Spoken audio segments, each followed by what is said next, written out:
Hey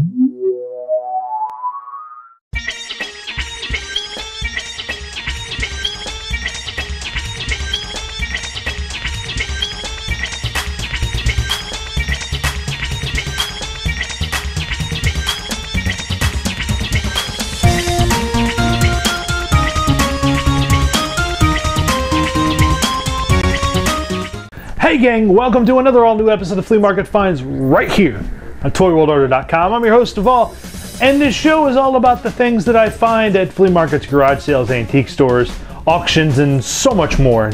I could find them on the side of the street probably, and actually I have found things on the side of the street that I brought. Anyway, that's neither here nor there. I am back with an all-new episode to show you guys some of the cool stuff that I found. And as I said last episode, even though we're in the fall season heading into winter, that doesn't mean by any chance that this show is done for the year. I am going to try to continue this show straight on through to winter, to the spring, and continue racking up stuff that I have no room to put anything. So let's get started.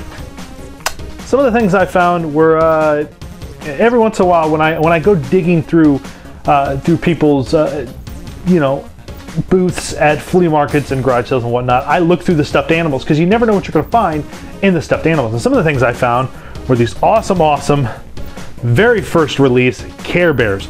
Now you can tell pretty much on these early ones by the eyes and the way that they're designed that these were some of the first ones released. And these are very cool. These are originals. They do have the little Care Bear marks on their tushies. Very neat, very cool. Some great classic vintage Care Bears to add to my growing Care Bear collection. Now in that same bin of Care Bears, I found two that I had looked for a long time and never able to find. I'd find one and not the other, but I found Baby Hugs and Baby Tugs. How awesome is that? These were the little bitty baby Care Bears that I believe made their appearance. I think they were I know they were in the show, but I want to say they showed up in the second movie, in the Care Bears movie too. Baby Hugs and Baby Tugs are really adorable, really cute little things. She even has her ribbon, which somebody has untied, which I have not got around to tying back into her hair. But very cool, very neat. Again, I have a ton of stuffed animals, and my Care Bear stuff keeps growing because I keep finding classic vintage Care Bears. So these are very cool to add to my collection. Now while digging through one of the mini boxes of stuffed animals I dig through, I happened to find a crane game prize that I didn't know existed. I didn't know they made these. I don't get to frequent arcades as much as I do, and I don't really pay that much attention to the stuffed animals inside the crane games because, let's face it, I have no skill at that game, so therefore I'm probably not winning anything out of there. But somebody did, and they won Spengler from Ghostbusters. How cool is this little guy? I mean, he's got like this fuzzy felt head. He's got his classic Ghostbusters uniform and not from Ghostbusters 2.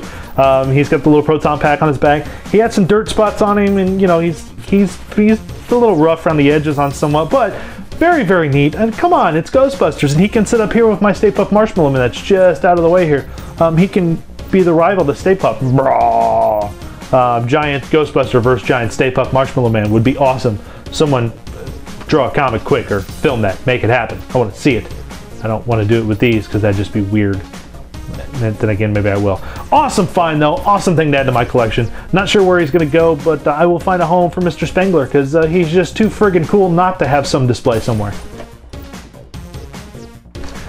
Now, fans of That New Toy Smell, which was the show that I used to co-host with Pixel Dan Erdley, will remember I did an episode on the Flintstone movie toys from Mattel, and you'll probably remember just how awful those figures were and how much I hated them.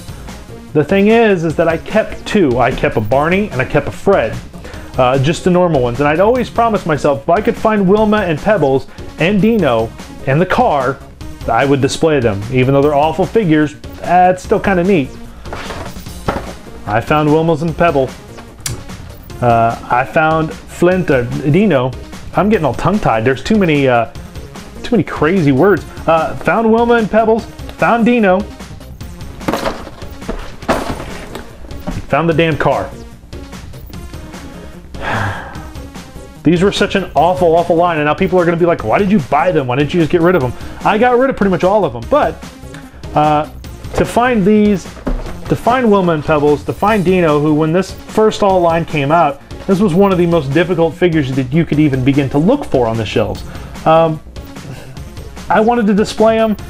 Since then, my buddy Dave Draper gave me Betty and Bam Bam, which I actually had and gave to him, and he has now given back to me. along with Evil Cliff Vanderclave. So I've got, you know, the Rubbles and the Flintstones, and that's kind of neat.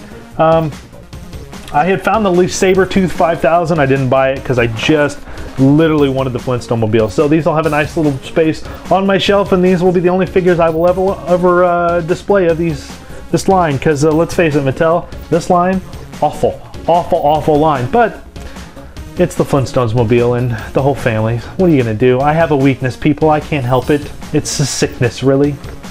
Let's move on. Now, I've had some great lunch boxes while I was out and about. We'll end this episode with a couple of cool lunch boxes, at least in my mind. One of them, some people might not find very cool, but I do, and if you know me at all, you know that I have a tendency to buy My Little Pony stuff. One of the things I found was a classic vintage My Little Pony lunchbox. I believe one of the first ones that came out in '86. This one actually didn't have the thermos, but a long time ago I had bought this thermos. And after doing research, discovered this thermos went with this lunchbox. So I bought this lunchbox for like $2, and I think I bought the thermos for $1. So $3 in total, excuse me, for a complete little collection there.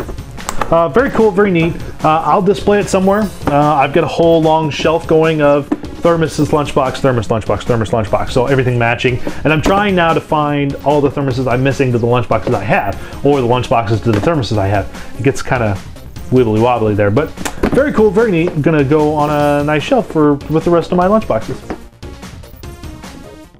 And the last item of today, the last item on this great episode of Flea Market Finds is one more lunchbox to end the show, and that lunchbox is the Ghostbusters 2 lunchbox, which unfortunately did not have the thermos, but the sticker was in great shape. The box had a couple dings on it, you know, plastic lunchboxes. It's got a crack at the top. Really, it doesn't bother me at all. I mean, it's a display piece to me. You know, I know that, you know, you always hear people preach, you know, collector, you know, a collector's item is only identified really by the condition it's in. Condition. But to me, in the end, sometimes condition doesn't really matter that much. I just want it to display. And if I find it in nice enough shape, I'm gonna buy it, especially if it's affordable. I think I paid $1 for this lunchbox. You can't really pass it up. No thermos, unfortunately. No thermos. But that doesn't mean I won't find the thermos for this eventually and continue to add to my collection. So there you go, gang. A nice little short episode of Flea Market Finds. Be sure to check out everything going on at toyworldorder.com, at www.toyworldorder.com. Lots of great stuff going on over there. All the other Flea Market Finds videos you can find there. You can find lots of great reviews. You can find the podcasts, Dave and Devall's Toys and Collectibles, as well as Married with the Children. Make sure you subscribe to us on YouTube. Hit the subscribe button. It's awesome. We've got lots of great stuff coming. I've got lots more Flea Market Finds coming. So that's one of the reasons why a lot of people are watching this channel. So if you haven't subscribed, just do it. It's easy. Just click. You'll get a nice little email that says, hey, guess what? I got a new video for you. And make sure you sign up for the forums at toyworldorder.com. It's absolutely free. You can join in on all the great conversations going on over there. And you can follow me on Twitter at PuppetDevall. So make sure you do that. And gang, until next time, keep digging, because you never know what you're going to find. Patience and persistence, my friends. Patience and persistence. Until next time, gang. See you later.